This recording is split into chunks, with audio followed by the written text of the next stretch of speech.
চলো আজকে তোমাদের সাথে শেয়ার করে নিই আমার মায়ের হাতে বানানো স্পেশাল আলুর দমের এই রেসিপিটি।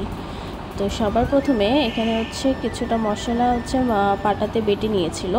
এর মধ্যে ছিল কয়েকটা শুকনো লঙ্কা, চিনেবাদাম আর হচ্ছে 2-3 টুকরো আদা। তো এগুলো হচ্ছে জলের মধ্যে ভিজিয়ে রেখেছিল।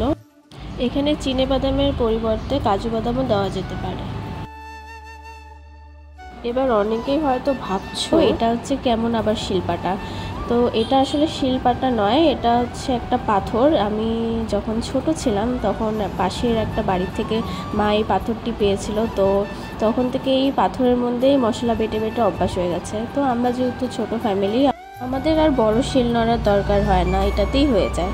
আর এখন তো প্রায় সবার বাড়িতেই মিক্সি আছে, তাই শিলপাটার তো ব্যবহার কেউ করেই না আজকাল।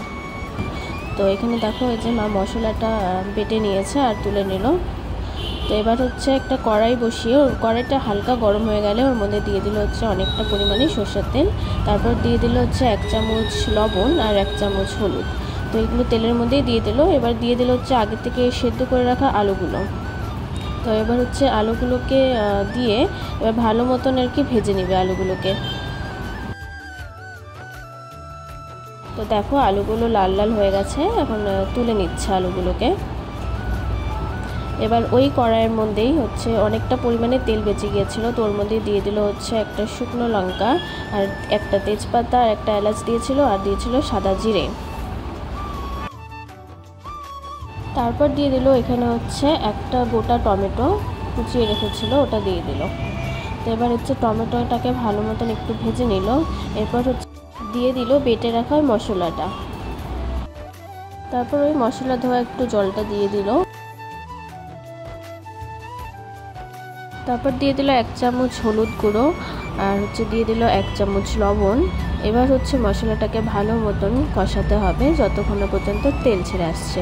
তো এই সময় হচ্ছে একটু ঢাকা দিয়ে রেখেছিল মশলাটা, দেখো ভালো মতন সেদ্ধ হয়ে গেছে টমেটো, মশলার থেকেও তেল ছেড়ে এসছে।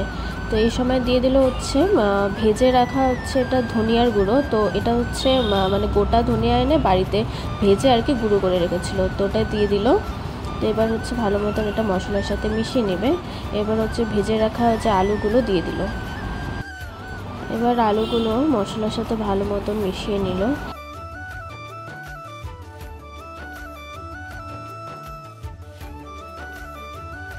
কিছুক্ষণ ভাজা ভাজা করার পর দিয়ে দিল হচ্ছে এখানে গরম জল। তো কিছুক্ষণ ঢাকা দিয়ে রেখেছিল, তো ঝোলটা ভালো মতন ফুটে গেছে। এরপর দিয়ে দিল হচ্ছে এখানে জিরের গুঁড়ো, এটা হচ্ছে বাড়িতেই ভেজে গুঁড়ো করা। তারপর দিয়ে দিল এখানে সামান্য একটু চিনি আর হচ্ছে দিয়ে দিল গরম মশলা।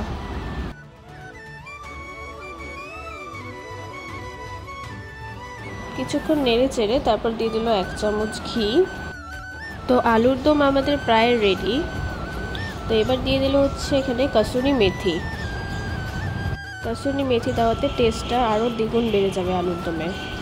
তো আমাদের রান্না তো কমপ্লিট। তো তোমাদের কেমন লাগলো অবশ্যই কমেন্ট করে জানাবে, ভালো লাগলে একটা লাইক করে দিও। Thank you.